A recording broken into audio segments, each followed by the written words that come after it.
isbeddel sideen ku samayn karaa kuna qaadi karaa tubta horumarka wadada horumarka qaabkii aan ku qaadi lahaa aan guul ku dhalin lahaa waa qaabkee ku soo dhawaada Hayle Media waad ku mahadsantihiin in aad nala shaqeysaan waadna mahadsantihiin waxaan iniga sheekeynayaa maanta in qaabkii loo gaari lahaa ama aad u horumarin lahayd naftaada waan ogahay inaad jeceshahay inaad horumariso naftaada laakiin ay ka dhiman yihiin in aad is-abaabushid ku talagashid qaabkii aad ku horumarin lahayd naftaada haddii aad qaadatid wadooyinkan aan kuu sheegi doono waa hubaal inaad naftaada horumarkeeda gaadhsiin karto ood higsan kartid meel aad hadda ka hor aadan gaadhin maxaa yeelay wax kasta waa la bedeli karaa walaalkay iyo walaashaydan i daawanayo beddel tabaha hore aad ku shaqaynaysay maxaa yeelay ilaahi subxaanahu wa tacaala ayaa aayad qur'aan wuxuu ku leeyahay inna allaha eebbaweyne laa yuqayiru maa biqowmin dad ma bedelo xataa yuqayiru maa bianfusihim ilaa ay waxay naftooda ay ku jiraan ay ka bedelaan maxaa yeelay maa bianfusihim baa layidhi mujtamaca qeyb ka mid ayaa tahay adiga oo naftaa oo ilaahay sheegaya ayaad ka mid tahay bulshada mid ka mid ah ayaa tahay sidaa darteed waa inaad bedashid naftaada tusaalaha kooban ee wax ku oolka ah ee dhaxalgalka u ah haddaynu nahay dad muslimiin ah waa nabi maxamed sallallahu calayhi wasallam iyo saxaabadiisa maxaa yeelay nabigeena calayhi salaatu wasalaam intii aanan risaalada iyo usha loo dhiibin ee dadka aan hogaami la dhihin ka hor wuxuu ahaa mid agoon iyo rajay ah kaasoo aryaha magaalada Maka raaca oo in yaroo lacaga ka qaada sidaa darteed waxaa dhacday in uu noqday magaciisa kamid waxaa kamid amiin ayaa lagu magac daray weligii shilin loo dhiibay ama wax loo dhiibay isma daba marinin ilaa ay Khadiija bint Khuwaylid oo xaaskiisii weyneed ahayd radiyallahu anha wa ardaah ilmaha badanna u dhashay ay tii lacag u dhiibtay tirinayahow waxaan doonayaa inaad ganacsi iigu samaysid sidaas ayuu ahaa halkaas ayuu nolosha ka soo bilaabay sidaa darteed wuu sii waday nabigeena sallallahu calayhi wasallam wuxuu wadayba naftiisii markuu bedelay oo ka hufay waxyaabaha aan wanaagsanayn iyo fadhi ku dirirada iyo meelahaasi ilaahay subxaanahu wa tacaala ayaa markii risaalada u dhiibay markii koobaadba wuxuu sameeyey bedel ama tabdiil exchange ayuu sameeyey exchange-kooda waxaa ka mid ahaa wuxuu la hadlay markii usha loo dhiibay abubakar ayuu la hadlay abubakar wuxuu yidhi arrintaasaan wadaaye waana arrin wanaagsane arrintaas niyahu ila qabo abubakar waa la qaatay ilaa cali iyo dad aad garanaysaan taariikhda ay sidaa ay arrinta la qaateen waa wada hawshii wuxuu hawsha wado oo tabdiilkii iyo isbedelkii uu ku wado ilaa markii dambe magaalada uu ka baxay ilaa maxaan ku dhahayay markii ninkii Suraaqa bin Maalik ahaa nabiga ka soo daba orday la rabay inuu dilo faraskii uu watay cagaha dhulku la goostay cagaha qiiqa dhulkiis ka soo booday meesha cagaha dameer bahalka farska galiyo qiiqa ka soo booday wuxuu yiri waxaan ku ballan qaadayaa buu yiri taajka qaysar علشان هذا قيصر markii lagu leeyahay waa hada sida America oo kale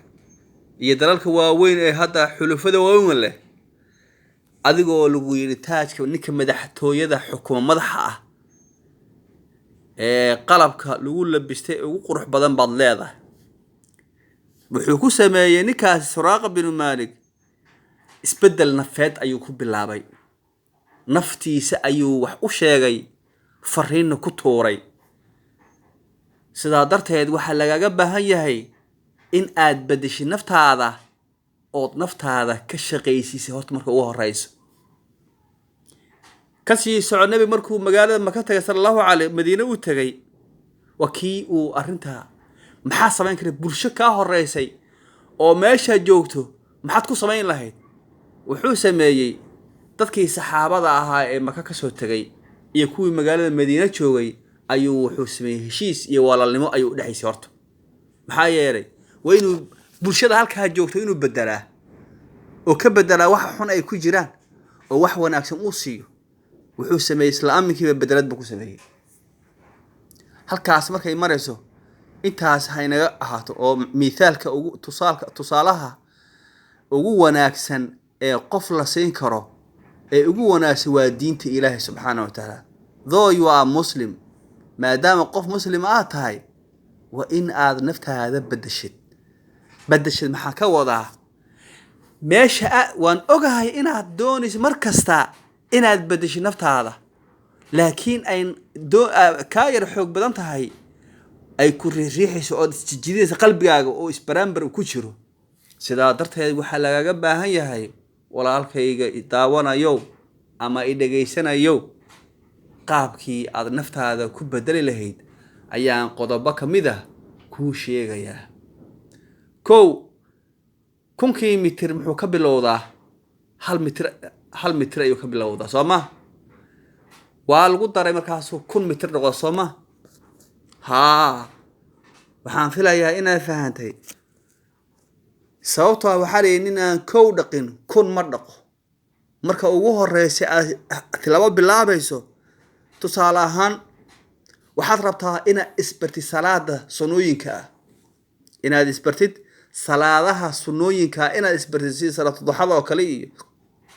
salaatu leelka oo kale iyo salaada markii la soo weys laba rakaco la tukaday iyo arintaana faa'iido ay leedahay waxa yeelay nabiga alayhi salaatu wasalaam ayaa wuxuu booqday jannada ayuu booqday wuxuu ka maqal hortiisa jaanqaad markuu ka soo laabtay ayuu u imaaday ninka la yiraahdo Bilaal ad garanaysaan ee muaddik nabiga ahaa Bilaal oo hortayda marka goordhow jannada aan booqday ayaan hortayda ka maqlayay jaanqaadkaaga halka maxaad ku gaadhay buu yiri wuxuu yiri rasuulka Ilaahay wax kale ma garanaye markastoo weysa qaato laba rakacadood oo la yiraahdo ragacadaha weysada ayaan tukadaa kadam Ilaahay baan bariyaa dambiga inuu dhaafo آخرنا جناديكيا أنا أنت موي وحكي ما قرنا أيوه بلال محوسة ماي بدلت تام بوسم نفتي سيو بدلي وقاب كيو بدلي ركعة يكون بدلي واكو مركا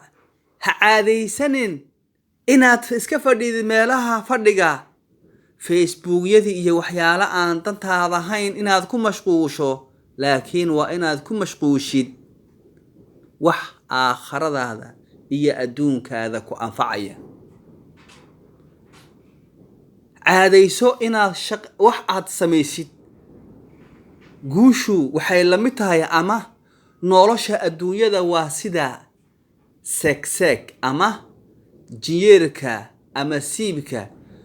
waa ilka isgalgala samooha ilaa haduu dhaco maxaa dhacaya kuwa hore ma sii soconayaan sidaa darteed waxaa lagaga baahan yahay in aad nolosha loolan la gashid kow bedel caadooyinkaagi oo qaabkeen ku bedelaya waa inaad samaysatid jadwal ama timetable waa in aad samaysatid si aad u bedeshid naftaada suuragal ma tahay adoo naftaada bedelin inaad bulshada bedeshid waa maya ma bedeli kartid bulshada ma bedeli kartid maxaad u bedeli karin hadda naftaada baad bedelin sooma waxaa ka horeysaa inaad bedeshid naftaada qaabkaad u bedeli lahayd kow caadooyinkii hore aad lahayd iska bedel oo qaabkee subaxdii waa soo kacdaa haddii goob shaqo aad tagtay haddii kaleba waa soo kacdaa markaa soo kacdo oo salaadii subax la tukado oo quraan la akhristo oo ka dambe halkaa la aado waa soo kici goobta waxaad imaanaysaa meesha oo dadku ay fariistaan ayaad imaanaysaa intaa sidaa samayn lahayd waa inuu jadwal ku yaallo jadwal maalinla ah jadwal bilo ah 2 bilo ah 3 bilo ah 6 bilood la ah 6 bilood ku soco jadwal maxaa kuu qabsoomay mise maxaan kuu qabsoomin mise muxuu kuu qabsoomi waayey isweydii naftaada ku xisaabta naftaada waxaa yeelay waqtiga waa waxyaalaha ugu wanaagsan ee qof la siiyo maxaa yeelay waagu markuu kuu baryo sidii qiso ka sugnaatay nin wuxuu yidhi waagu markuu baryo waagaa kula hadlaya subaxdaa kula hadlaysa ama maalinka cusba kula hadlaya waxay ku dhahaysaa nin yahow waxaan ahay ilig soo baxay oo dhacaya haddanana oo dib dambe aan u soo laamaynin maxaad ii dhiibanaysaa ayuu ku dhahayaa waxaa markaa la rabaa inaad bedesho caadooyinkaagi xumaa dhaqankaagi hore eed ku jirtay bedel waxaa suurowda inaad isweydiiso wax aan sameeyo ma garanayo maxaa yeelay adigii baaba isla hadlaya waadna ogtahay nin baa qufacay baa liyi sigaar buu dhuuqayaa sigaarka sababadiisa ayuu wax u dhimay wuu qufacayaa qux markaasaa waxaa lagu yidhi sigaarka waxaa dhakhtar buu u tegay wuu wiisiteeyey wuu fiiriyey wuxuu arkay sababadiisa oo madoobaaday ayuu arkay iyo feedhihiisa oo ku sharaxan qiiq ayuu arkay sidii iskaamidada baabuurka oo kale oksooska baabuurka oo kale markaasaa waxaa lagu yidhi sigaarkan iska daa wuu ku dili doonaa naftaa iga baratay buu yidhi naftaa iga barataye sideen u daayaa ayuu yidhi haddee naftiisa qur-aanka ilaahay wuxuu ku leeyahay ina annafsa la amaaratun bisuu'i ilaa man raxima allaahu naftu xumaan bay ku amraysaa in cidduu ilaahay u naxariista mooyeen naftiiyo shaydaanku waa saaxiibo shaydaankuna meel wanaagsan ma ogolo wuxuu ku dhahayaa iska soo kac salaada ha tukanin sidaa iska same wax aan wanaagsanayn ayuu kaaga sheekaynayaa mudane bedel waqtigaaga sideen guula ku dhalin karaa guusha waxaad ku dhalin kartaa gabar baa waxay samaysay waxay ahayd shaahley gabarna waxay ahayd miis yar bay dhigan jirta nacnaca ama garameelaha xanjada bisku yararka waxa yararka ee dumarku ay malaakuusaan dadka ay jecel yihiin sida hadda waxyaabahan hadda kashaatada ay dhahaan iyo waxyaalaha noocaas ayay samayn jirta sidaa darteed waxaa dhacday lacagtii bay abuurtaa hore ayay u wadaa way samaysay marka waxay bilaabeen labadii gabdhood inay sameeyaan hadbad ama ayuuto sidaa u taqaanaba waxay sameeyeen lacag bay isku daraan waxbay ku soo gataan way sii shaqaysiiyaan magaalo weyn bay u darsadaan magaalo weyn waxay wadaan halkay ka sii gudbaan gabadhii miiska yarka ee yariiska aadka u yar lahayd waxay samaysay sandaqad gabadhii shaaha gadaysana waxay samaysay shaahi wareejin jirtay haddana iyadana waxay samaysay in ay makhaayad karaysato maxaa yeelay shaaheeda ayaa shaah wacan ahaa shaahi waxay wado way waynaatay makhaayad weyn bay ka dhigtay gabadhii la soco tii kalena sandaqad bay wadaa lacagtii hadbada hayna way isku daraan mar kastaba magaalo weyn bay u diraan alaab bay kasoo gadaan dharkay soo siistaan way keenaan magaalada tuulada ay joogaan bay tuulooyinku kala diraan lacagtii hadbada way badatay waxay sameeyeen xoolo ayay ku dirsadeen geel iyo wax noocaas ay u dirsadeen loo iyo wax noocaas adu ariga livestock ayay u direen markay direen lacagtii xoolo badan bay soo siiyeen seelida weyn bay keeneen way iibiyeen lacag badan ba markaa yaa u soo baxda lacagtii markaa maxay samaysay mashruuc ayay sameeyeen dadkaasi markaa sheekadii aan ka dilin waxay noqdeen markaa beledka ay joogeen dadkii ugu lacag badnaa ayay noqdeen halkaas ayay gaadheen maxay ka soo bilaabeen hal xanjo ah iyo koob shaahi ka soo bilaabeen dhar hadbad isku dar ilaa ay noqdeen dadka ugu lacag badan magaalada iyada mid kale ayaa la mid ahayd wiil ayaa faqiir ahaa wiilkii faqiirka ahaa waxaa ku dhacday wuxuu damcay uun maskaxdiisa oo ka guuxaysa ama ka soo maaxanaysa mar kasta sidii uu noloshan hadda uu ku jiro uu uga bixi lahaa nin kaalin shidaal leh ayuu u imaaday wuxuu yidhi walaalow aan kuu shaqeeyo shaqadii ayaa la siiyey ilaahay waa u sakhiray wuxuu sameeyaa markaa ragga hantiilayaasha ee baabuurta kala jiidan wata unbuu luqunta usoo laalaaday wuxuu ku yidhaahdaa saaxiibow maxaad ka shaqaysaa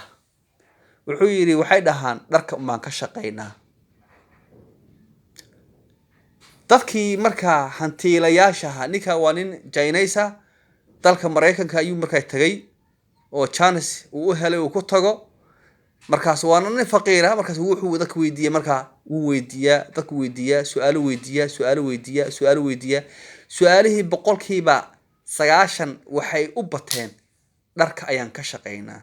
lacagtii ayuu aruursaday dukaan yar buu kireystay dukaankii magac ayuu ku qoray dukaankii markuu magac ku qoray dharkii ayuu keenay hadee xoogaa yar ah maxaa yeelay ninkuu ilaahay wax la doono yaa tahay ma dhaho ninkuu ilaahay wax la doono yaa tahay ma dhaho waxaa dhacday markaasi in uu markii bishii ugu horeysay lacag $300 dhan ayuu faa'iiday bishii labaad $700 ayuu faa'iiday bishii saddexaad $100 buu faa'iiday sanadkii ayuu xisaabiyay 105,000 buu faa'iiday hal sanad ninkii maskaxda waa u korodhay dukaan kale ayuu hadana magaalada meel kale ka sameeyay oo magacii koobaad magac labaad magacii waa tusaale ahaan maqdis 1 maqdis 2 oo kale tusaale ahaan ayuu sameeyay wuxuu wada ninkii wuxuu noqday nin maal qabeen ayuu noqday wuxuu tagay magaalo ayuu tagay wuxuu ka dhigay markaa magaaladaas waxaa degan waa magaalo Mareykanka kamid ah dadka maal qabeenka ah ayaa degan guri ayuu ka dhistay marka taqriiban muddo xoogaa uu shaqeynayo oo meelaha 3 sano ah guri qiyaasiisa lagu qiyaasay $1 milyan iyo $1 lagu qiyaasay ayuu ka dhisay ninka muxuu sameeyay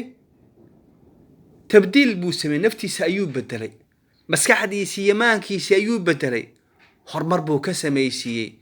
maxaa yeelay maskaxdan ilaahay uu nasiiyay hadda ka shaqeynin waa iska fadhin wad la dhiban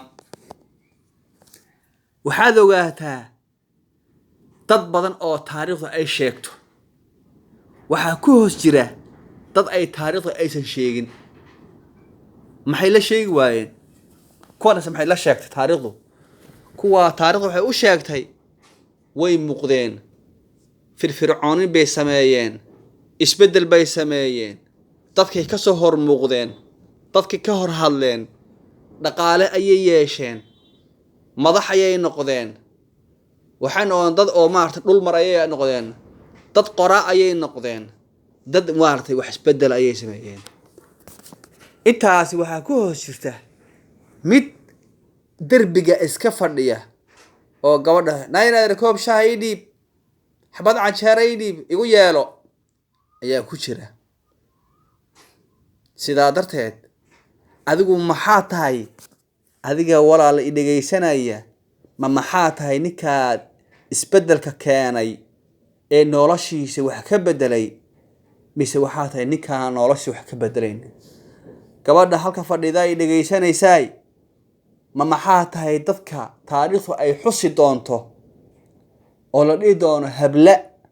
mise waxaa tahay dadka ay taariikhdu hilmaantay isla hadal naftaada la hadal caadooyinka xun ee dhaqamada xun ee liita iska beddel waan ogahay inaad doonayso inaad isbeddeshid waan dareemayaa inaad isbeddel aad diyaar u tahay laakiin qaabkii aad u beddeli lahayd ayaa kaa maqan nin baa laga sheegay war dameerka hag ii dheh markaasuu wuxuu yidhi hal hagga igu hartayoo kayga ayaan hag ku dhahayaa buu yidhi dameerkayga ayaan hag ku dhahayaa ayuu yidhi sidaa darteed maskax ayaa kugu dhex jirta kaa dhex guuxaysa laakiin xoogaa waxaa kaa dhiman isxilqaan kor isku qaad dowrkaagii ayaa la joogaa dowrkaagii ama xilligaagii ayaa la joogaa aad wax beddeli lahayd waxaa la joogaa xilligii aad ummadda hogaamin lahayd waxaa la joogaa xilligii aad ummadda wax u sheegi lahayd waxaa la joogaa xilligaa dadka anfici lahayd waxaa la joogaa xilligii aad gurigaad ku jirto intaad ka guurto guri ka fiican aad tegi lahayd waxaa la joogaa xilligii aad noqon lahayd qof qaariya oo qur-aanka aad u akhriya waxaa la joogaa xilligii aad ahaan lahayd qof dadka diinta u sheega waxaa la joogaa xilli dadka aad tabarucaad gaadhsiisid waxaa la joogaa xilligii dadka aad maxaan ku dhahaa aad abaaraha iyo jahliga iyo mashaqada aad ka saari lahayd lama joogo xilligaad iska fadhin lahayd caalamkugu tillaabsaday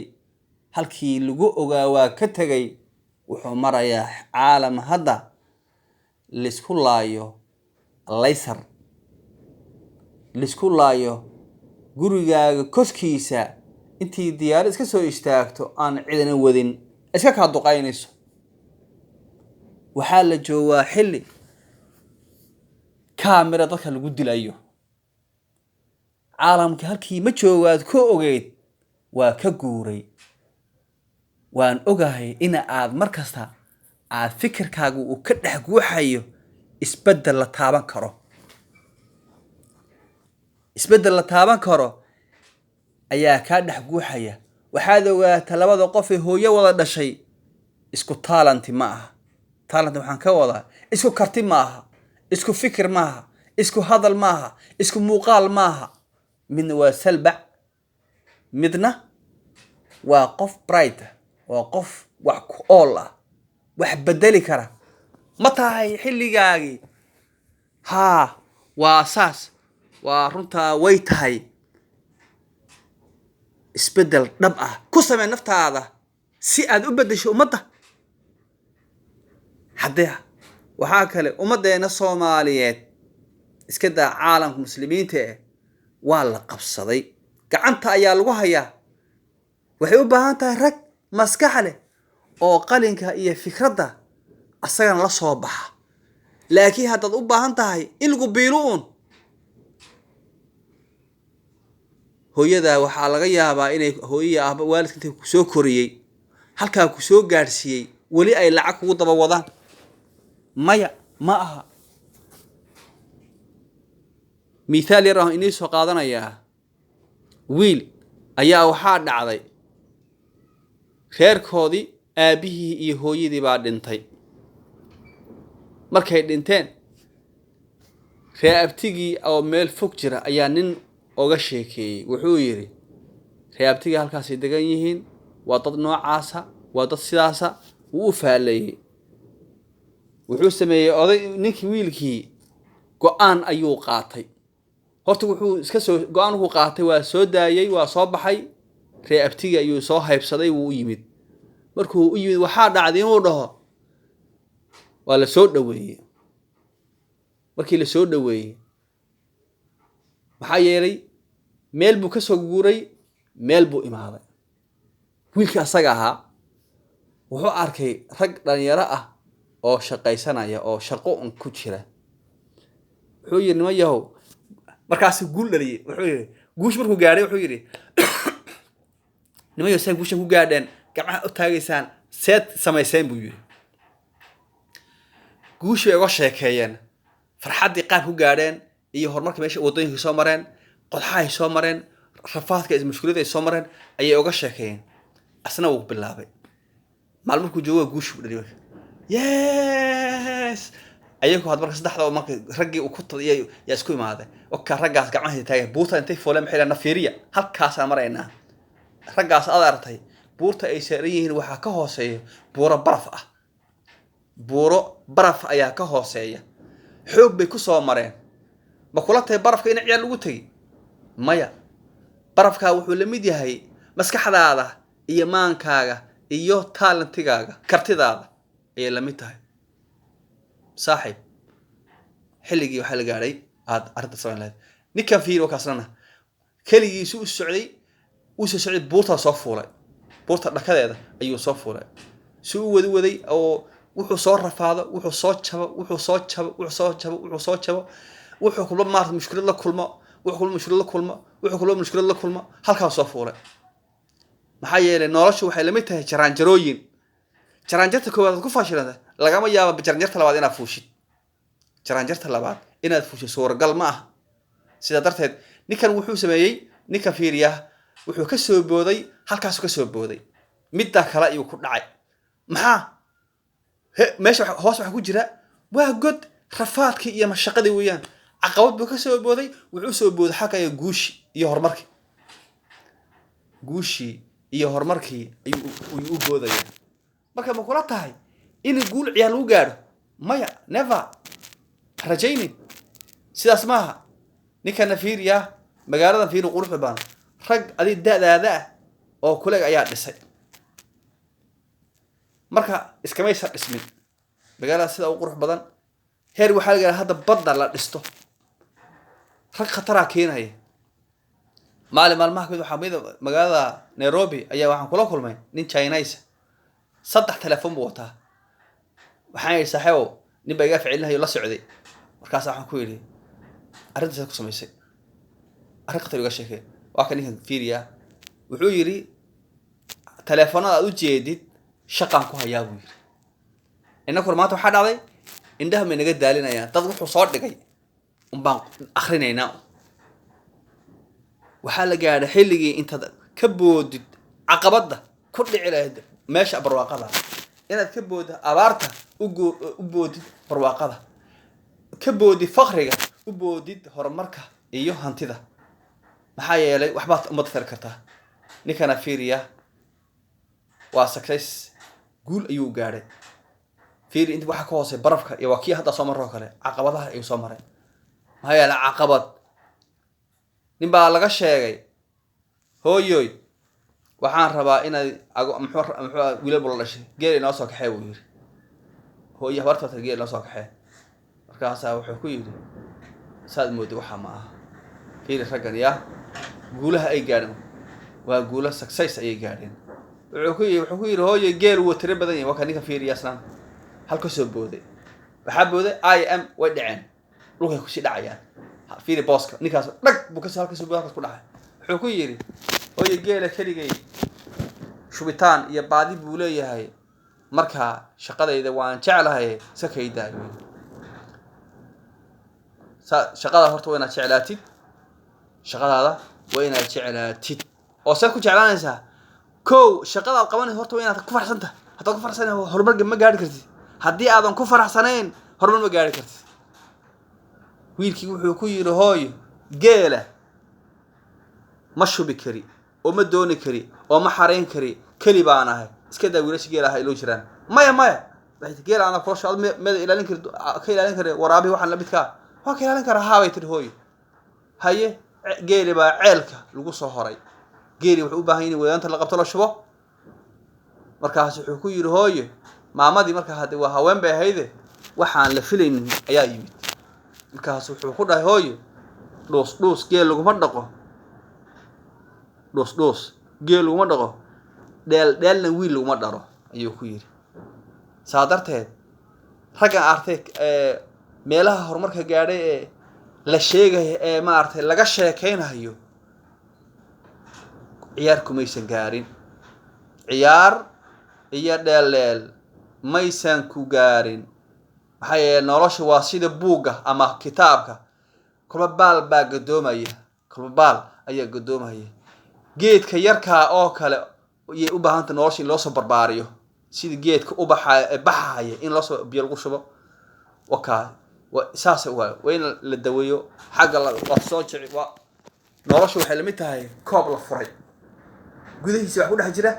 barwaaqa ku dhex jirta koobka fur jibi ukunta jibi hore soco dib barwaaqada ala artay ma aha mid ciyaar ku timid ma aha rag baa ka shaqeeyay rag iyo dumar baa ka shaqeeyay